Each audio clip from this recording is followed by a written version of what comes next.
सत्राची सुरुवात ही प्रार्थना आणि धूननी करूया. प्रार्थनांनी आणि धून अनिरुद्ध आणि सिद्धी आपल्याला सांगतील. आपण त्यांच्या मागे म्हणूया.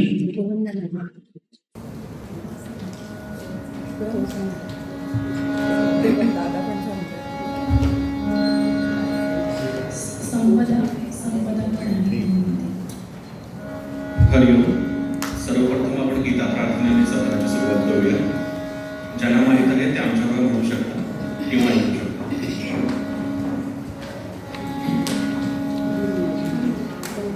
मूकं करोति वाचालं पङ्गुं लङ्घयते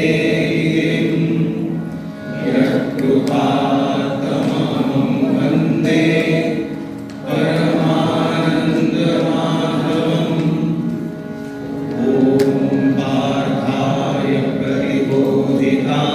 भगवता नारायणेन स्वयं व्यासेन ग्रथितां पुराणमुनिना मध्ये महाभारतम् अद्वैतामृतवर्षिणीं भगवतीम् अष्टादशाध्यायिनीम्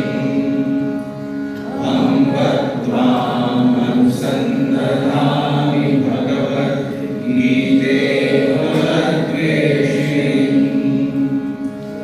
नमोऽस्तुते व्यासविशालबुद्धे पुल्लारविन्दायतवक्त्रनेत्र येन त्वया भारततैलपूर्णः प्रज्वालितो यं ब्रह्मा वरुणेन्द्ररुद्रमरुतः स्तुवन्ति दिव्यैस्तवैः वेदैः साङ्गपदक्रमोपनिषदैः गायन्ति यं सामगाः ध्यानावस्थिततद्गतेन मनसा पश्यन्ति यं योगिनो यस्यान्तं न विदुःसुरासुरगणा देवाय तस्मै नमः.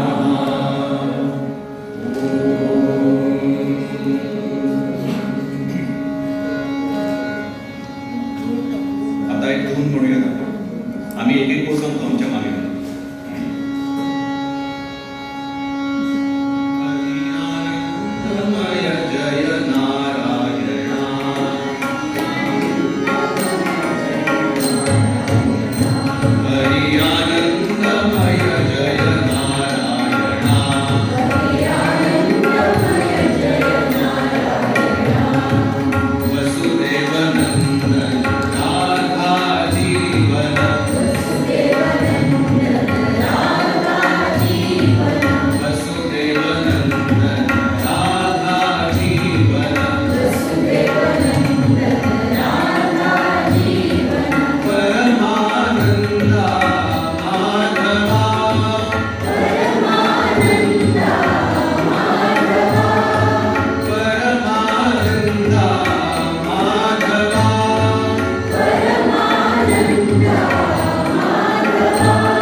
याचा सुंदर संगम आपण या सत्रात अनुभवणार आहोत.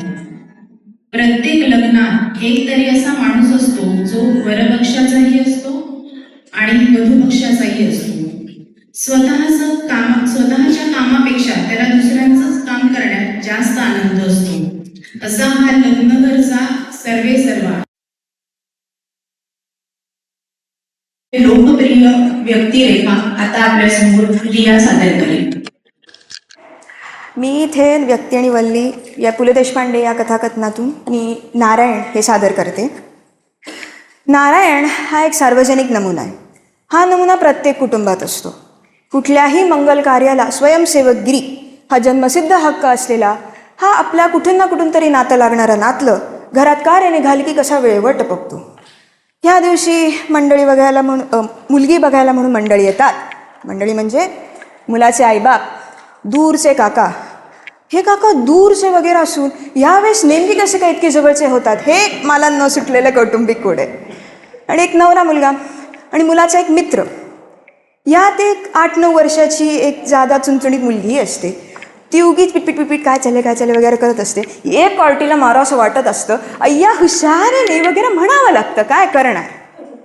नवरा मुलगा मात्र गप्प असतो. त्याचं नक्की ठरले नसते की तिच्याकडे बघावं बघू नये काय, जिच्याकडे बघतो का तीच आपली बायको का आणखी कोण, म्हणजे नक्की झालेलं नसतं. नवऱ्या मुलाचा जो मित्र असतो त्याला समोरच्या बेडात पडदा हल्ल्यामुळे काहीतरी दिसलेलं असतं. त्यामुळे थोडं लक्ष, थोडं इकडे थोडं तिकडे थोडं इकडे असं त्याचं चाललेलं असतं. आतल्या बाजूला वाहवी विहिवी आपल्या घरातली वळणं कशी सरळ ते ठसवत असतात. आता मुलगा किंवा मुलगी हे सरळ वळणाचे का वळणाचे कसे असतात मला कळत नाही. कारण वळण म्हणलं की ते सरळ कसं होय का असो, म्हणजे भूमितीला बुचकळ्यात टाकणारी सरळ वळणाची एक आडवळणी व्याख्या. मुलीचा बाप मुलाच्या बापाशी संवाद साधत असतो. म्हणजे मुलाचा बाप असं म्हणजे काय, म्हणजे आमचं सगळं निवांत. मुलीचे बाबा जरा कानावरती एक जरी शब्द पडला नाही आमचं सगळं मजेत वगैरे असं चाललेलं असतं. या मग आता एकूण ही काय झालं, अच्छा, एकूणच ही सगळी मंडळी अशा वेगवेगळ्या विचारांमध्ये गुंतलेली असताना एका इस्माकडे मात्र त्यावेळेस कोणाचंही विशेष लक्ष जात नाही. भेटीच्या सुरुवातीला मुलीच्या बापाने हा आमचा नारायण अशी एक माफक ओळख करून दिलेली असते.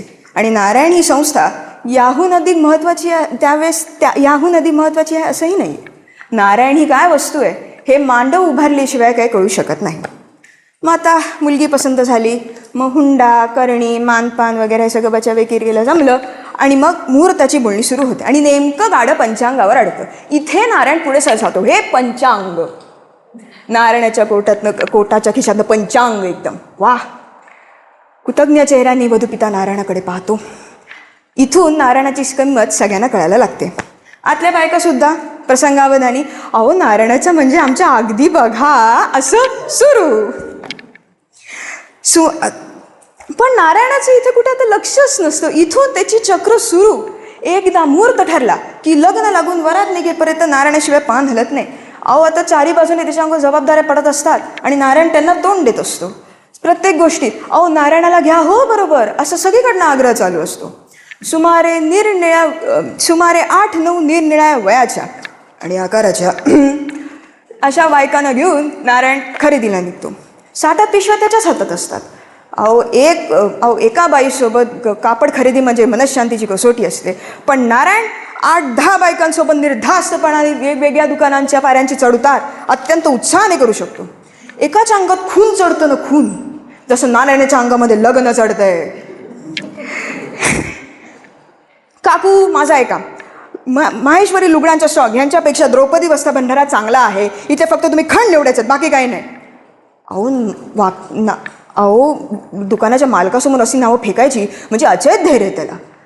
बरं बाबा, काकू लगेच शरण चिठ्ठी. काकू मामी लगेच शरण चिठ्ठी.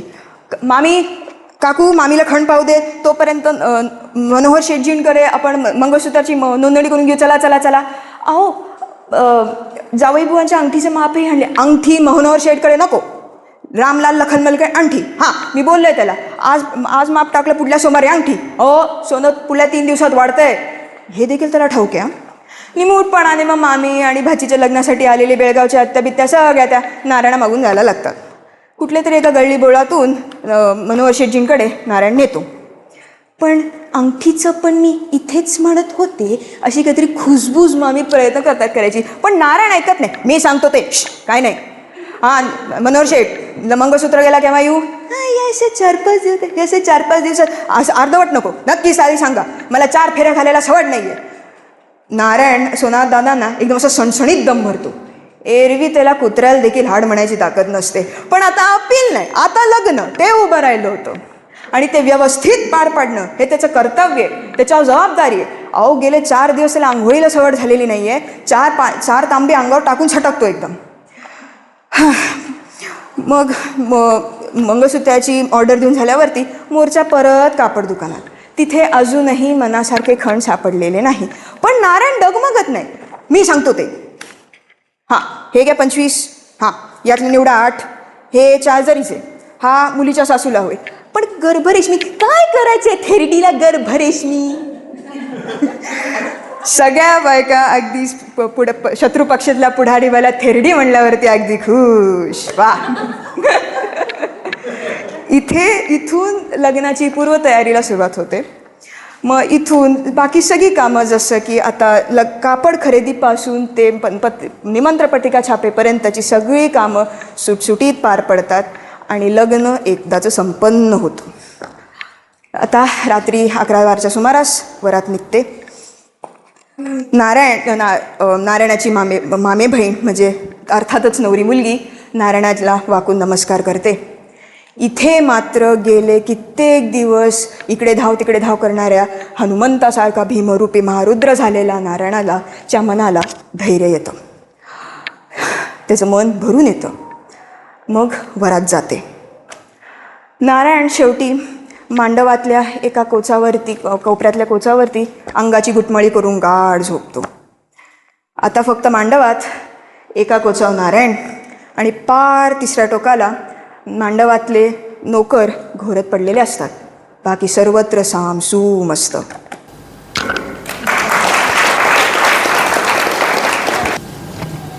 खूपच छान दिल्या. यानंतर पुढील आपण सादरीकरणाकडे बघूया. श्रीकृष्ण आणि यशोदा यांचं नातं निरपेक्ष प्रेम, माया आणि वात्सल्याचं प्रतीक आहे. या नात्यातील विविध भावना अस्मी वैद्य तिच्या स्वरचित यशोदा या कवितेतून सादर केली. सो ही यशोदा नावाची कविता आहे. माझा हातखंडा मराठीमध्ये इतका नाही म्हणून मला जे वाटते ते इंग्लिशमध्ये लिहून काढले. So I hope to enjoy that.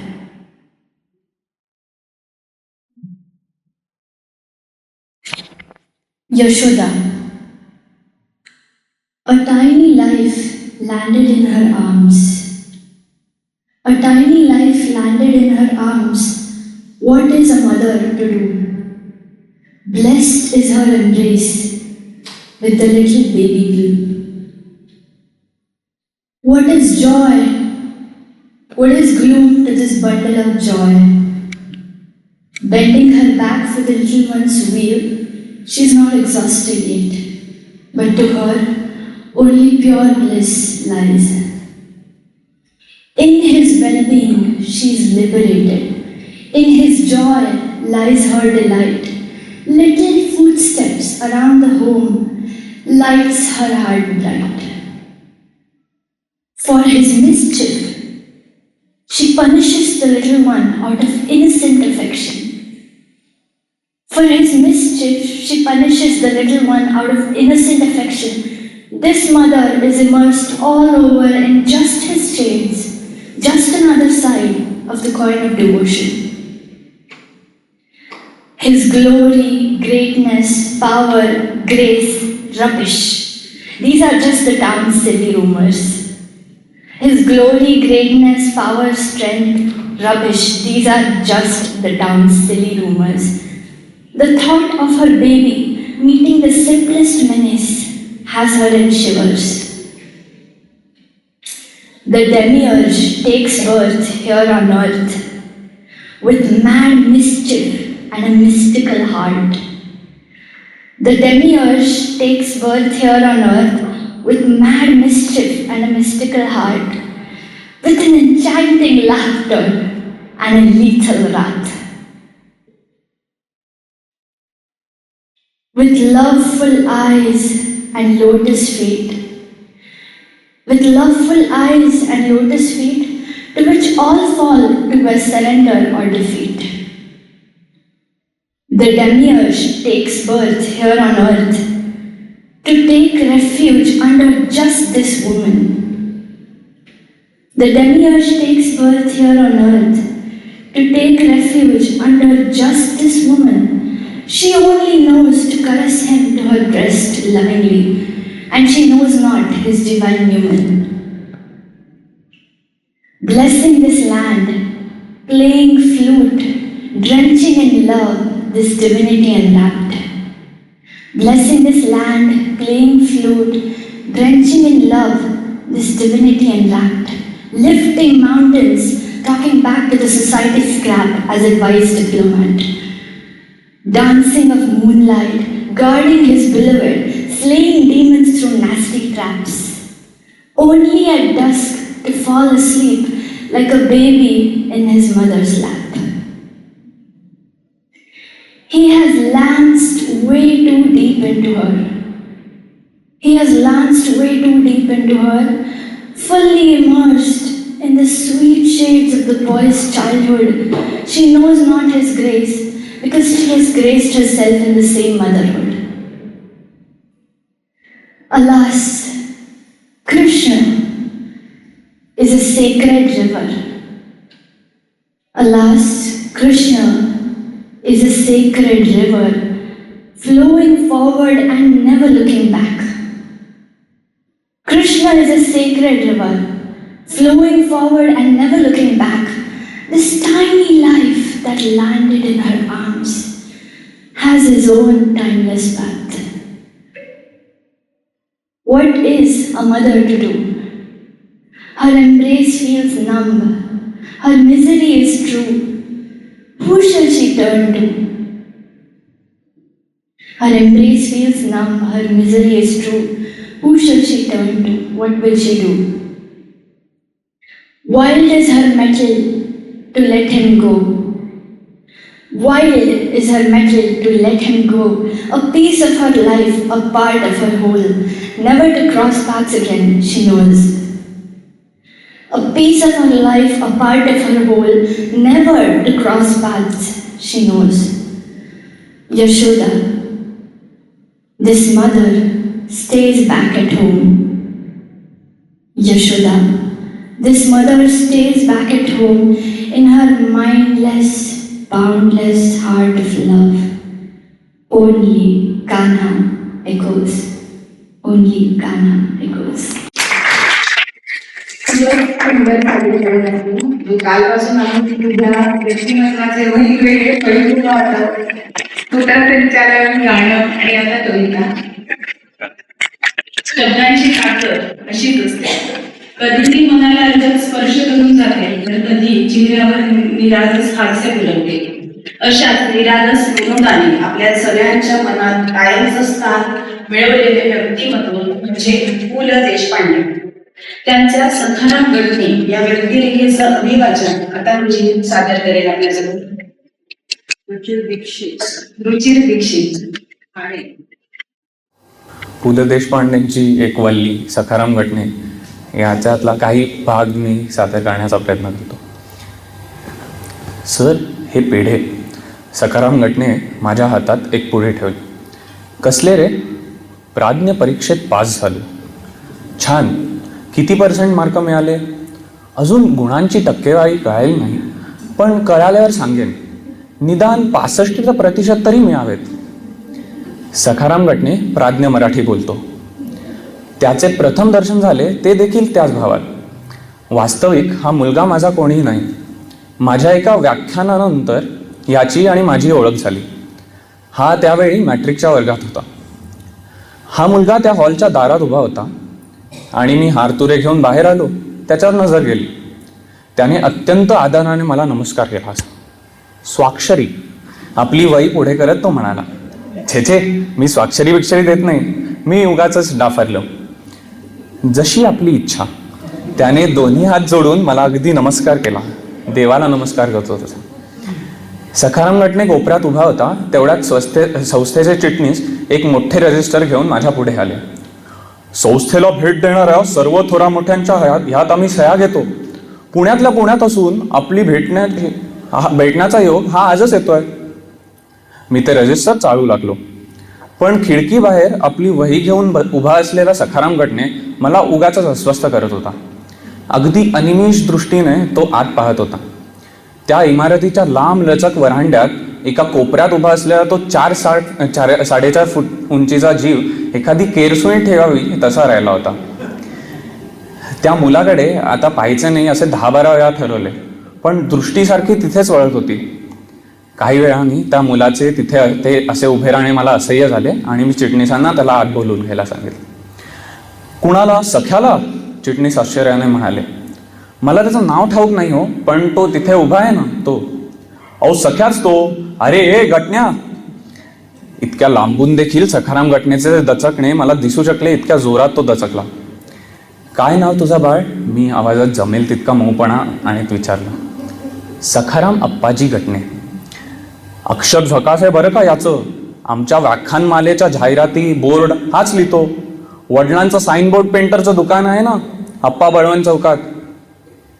अरे मग तुझं अक्षर इतकं झकास आहे तर मग दुसऱ्यांच्या स्वाक्षऱ्या कसल्या गोळा करतोस? कोणाकोणाच्या सह्या केल्यास बघूया. मी फक्त साहित्यिकांच्याच स्वाक्षऱ्या घेतो. स्वाक्षऱ्यांचे पुस्तक माझ्या हाती देत सखाराम गटणे म्हणाला. मी त्याचे स्वाक्षऱ्यांचे पुस्तक चाळू लागलो. प्रत्येक साहित्यिकाच्या लिखाणातून एक वाक्य निवडून काढून गटण्याने त्याखाली त्या साहित्यिकाची सही घेतली होती. मी शेवटले माझे पान उघडले. तिथल्या वाक्याखाली सही नव्हती. हे कोणाचे वाक्य आहे?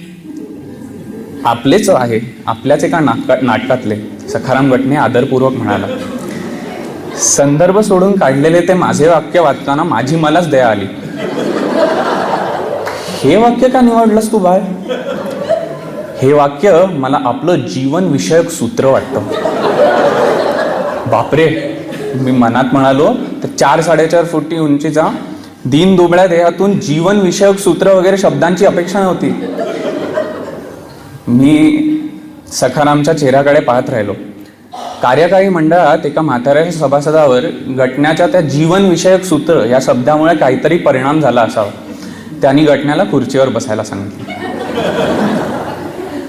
आपली छापून आलेली ओळ मी वाचली आहे. आपण आणि साने गुरुजी हे माझे आदर्श लेखक आहेत. अरे पण गेल्या खेपेला ते कोण आलेले त्यांना तू ते आणि साने गुरुजी असं म्हणालेलास.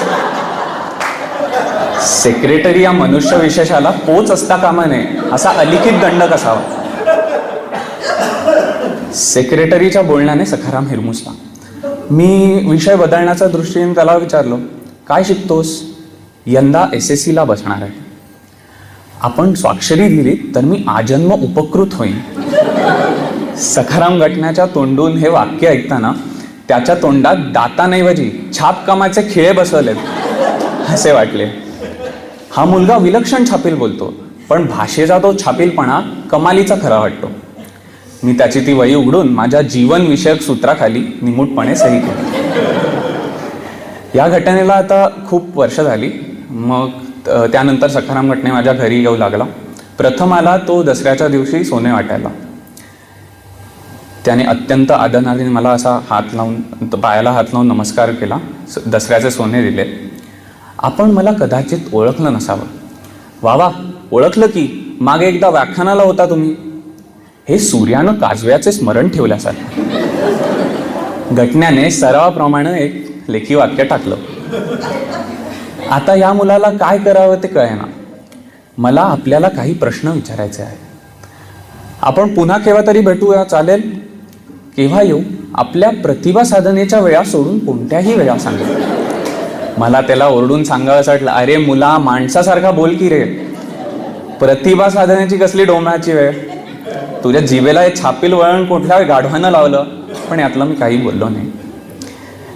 हे पहा, पुढल्या आठवड्यात एखाद्या संध्याकाळी निश्चित वार सांगू शकाल का आपण? नाही सांगितलं तरी चालेल, मी रोज येत जाईन. प्रयास हा प्रतिभेचा प्राणवायू असे कुडचेडकर यांनी सांगितलंय. कोणी? स. त. कुडचेडकर, केतकी पिवळी पडलीचे ख्यातनाम लेखक. असं आता कुडचेडकर नावाचा मराठीत कोणी साहित्यिक आहे याचा मला पत्ताही नव्हता. आणि त्यात त्या घटनेला केतकी पिवळी पडली. आता हे नाटक आहे, कादंबरी आहे का आणखी काय ते देव जाणे, पण या पुस्तकाचं वाक्य पाठ, या घटनेची केस अगदीच हाताबाहेर गेली होती. घटने त्यानंतर असाच सणासुदीला येत गेला. आपल्या साधनेत व्यत्यय तर नाही ना आणला? अहो साधना कसली, आराम पडलो होतो. चिंतन वगैरे चाललं होतं का? छे हो, चिंतन बिंतन काही नाही. हा काय चहा घेणार? नको, मी चहा घेत नाही. उत्तेजक पेयापासून मी पहिल्यापासूनच अलिप्त आहे. या मुलाच्या मेंदूत पाण्याचे फवारे सोडून त्यातून ही सारी साहित्यिक शब्दांची जळमटे धुवून काढता येतील का, अशा विचारात मी पडलो. अहो चहा हे उत्तेजक पेय आहे म्हणून कोणी सांगितलं तुम्हाला? उन्नती मासिकेच्या विजयादशमी अंकात चौखुरे गुरुजींचा लेख आहे, जीवन उन्नतीचे 6 सोपान. अहो माझं ऐकाल का घटने? असले लेख वाचत नका जाऊ. पण मला माझा व्यासंग वाढवायचा आहे. योग्य व्यासंगाशिवाय व्यक्तिमत्वाला पैलू पडत नाही. कुठल्या गाढवानं सांगितलं हो हे तुम्हाला? घटनेत अचकला. त्याच्या असंख्य गुरुजींपैकी कुठल्या तरी गुरुजीच्या पंचाला मी नकळत हात घातला होता. घटने गप्प उभा होता. त्याला मी जी काही आठवतील ती पुस्तके लिहून त्यांची यादी दिली. ती यादी वाचताना त्याच्या चेहऱ्यावर विलक्षण कृतज्ञतेचा भाव दाटला होता. काहीतरी 20 पुस्तकांची नावं असावी. ही मी वाचली आहेत सगळी. मी खुर्चीवरून कोलमडण्याच्या बेतात होतो. हो, पण पुन्हा एकदा वाचून काढी. छे हो, पुन्हा कसले वाचताय? वास्तविक मला हे सांगायचं होतं त्याला की मित्रा, अरे आणखी 5 वर्ष रोजचं वर्तमानपत्र देखील वाचू नकोस. या मुलाला काय करावे ते कळेना. शेवटी मी माझे कपाट उघडले. त्यातली पुस्तके पाहिल्यावर खेळण्याच्या दुकानात कशी मुलांची चेहरे होतात तसा या घटनेचा चेहरा झाला. यातली वाटेल ती पुस्तकं घेऊन जा, असा व्यासंग करायची माझी इच्छा आहे. घटनेच्या उद्गारानं मला भयंकर शरमण्यासारखे झाले हो. त्या पुस्तकातल्या निम्म्याहून अधिक पुस्तकांची मी पाने देखील फाडली नव्हती. आपल्या थैलीत पुस्तके भरून घेऊन घटने गेला आणि मी सुटकेचा निश्वास टाकला. धन्यवाद.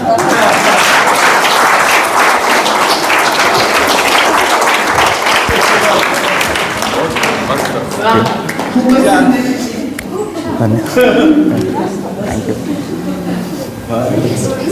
आता आपण पुढील सादर करण्याकडे बघूया. यानंतर अस्मित तिची अजून एक स्वरचित कविता आपल्याकडे सादर करेल. So, the fallen leaf. A leaf fell off in my garden. It fell slowly and delicately, flowing with the wind. A leaf fell off in my garden. It fell slowly and delicately, flowing with the wind. And at the face of death, it refused to be hardened. At the face of death, it refused to be hardened. It's not the only one. There are several such leaves, and each one matters all the same to the soil it dissolves in ultimately. There is no difference between the leaf and me. There is no difference between the leaf and me. It was once the same life throbbing within, now becoming free, looking still as pretty as it lived only to grace the beauty of the tree, lived only to grace the beauty of the tree.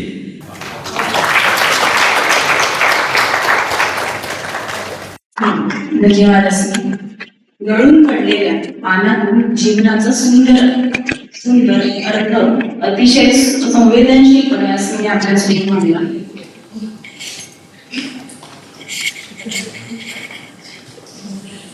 Our Gen Z has got talent.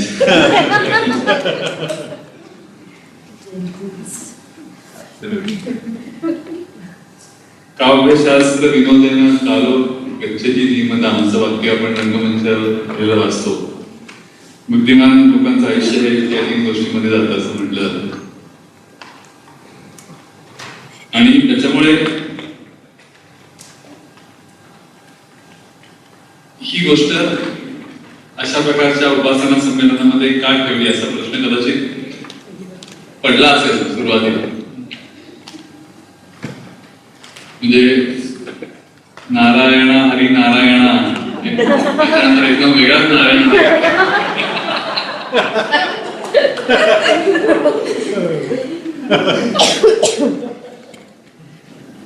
पण ही गोष्ट स्वामीजींच्याकडनं आम्ही शिकलो. हे पहिल्यांदी खूप लोकांना आश्चर्य वाटायचं, कारण पु ल देशपांड्यांचं सगळं वाङ्मय आपलं अजूनही आश्रमात तुम्ही जर गेलात आपल्या, एक पूर्ण कपाट स्वामींनी पु ल देशपांड्यांच्या वाङ्मयाकरता ठेवलेलं आहे. आणि अध्यात्माविषयी त्यांचा दृष्टिकोन काय होता हा स्वतंत्र चर्चेचा विषय. पण त्यांनी जे काही कार्य केले त्याला काही तोडच नाही, म्हणजे अद्वितीय आहे. आणि जर गीतेचे आपण साधे सिद्धांत लावले की सर्व भूत येथे राहतात, लक्षावधी मराठी करणाऱ्या माणसांच्या आयुष्यात त्यांनी जो काही आनंद बसवला, तर का नाही हा वापरायचा. आणि अध्यात्मामध्ये याला खूप महत्व आहे. आजचा गटदशेचा एक विषयच आहे, म्हणून मी जास्त पुढे किरापत फोडत नाही. पण खूप सुंदर कविता ऐकताना, कविता ही लिहिणं ही एक स्वतंत्र प्रतिभा आहे आणि सादर करणं ही अजून वेगळी प्रतिभा आहे. खूप लोकांना कविता लिहिता येते पण सादर करता येतेच असं नाही. खूप जण मला असंही माहितीये की जे उत्तम सादर करतात पण स्वतः लिहू शकत नाही. तर दोन्ही करता येणं, त्याचा जो काही जॉनर टोन मेंटेन करणं स्वतंत्र कला आहे. आणि ती आपण आज ती क्षमता अनुभवली. करावं तेवढं कौतुक. थोडं विशेष म्हणजे तिच्या वयामध्ये जे विषय तिने निवडले ते खरंच दाद देण्यासारखे आहे. आणि रुची ऍक्च्युली तो खूप चांगला सिंथेसायझर होता. म्हणजे मला सीनचं हे पाठवलं होतं, पण मी त्याला म्हणतो तो सीन पुढच्या ह्याच्यासाठी ठेवा, तर वेगळं काहीतरी आपण करूया, त्याच्याकडे भरपूर गायन माझं होणार आहे. म्हणून त्यांनी स्वतःहून अभिवाचन कसं करायचं हे हा निर्णय घेतला. आणि सखाराम गटणे हे एव्हरग्रीन कॅरेक्टर आहे, किती वेळा तरी आपण ऐकलं तरी छान. आम्हाला 12वीत असताना स्थालपिष्टाष्टकम असा एक धडा होता संस्कृतमध्ये. थालपीठ मी पूर्ण संस्कृतमध्ये 10 मार्काचा प्रश्न लिहिले होता. थालपीठ आपण काम लोक तेव्हा संस्कृत येत होतं. सासूसून हा परत दुसरा आहे त्याच्यामध्ये. परत कोणतरी म्हणत होतं की 90 आणि 90च्या दशकामध्ये, म्हणजे 90-2000 दशकामध्ये सगळ्या मुलींना नेहमी चिंता असायची की आपल्याला सासू कशी मिळेल, टेन्शन असायचं. आणि आता 2020च्या दशकामध्ये सगळ्या सासवाला असं टेन्शन असतं. तर याच्यावरनं निष्कर्ष काय? तर निष्कर्ष म्हणजे ज्या 90च्या दशकात ज्या मुली टेन्शन मध्ये होत्या त्या अजूनही टेन्शन मध्ये.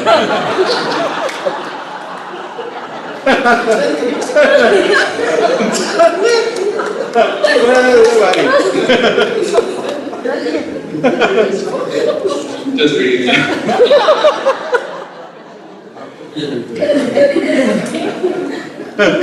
विषयाकडे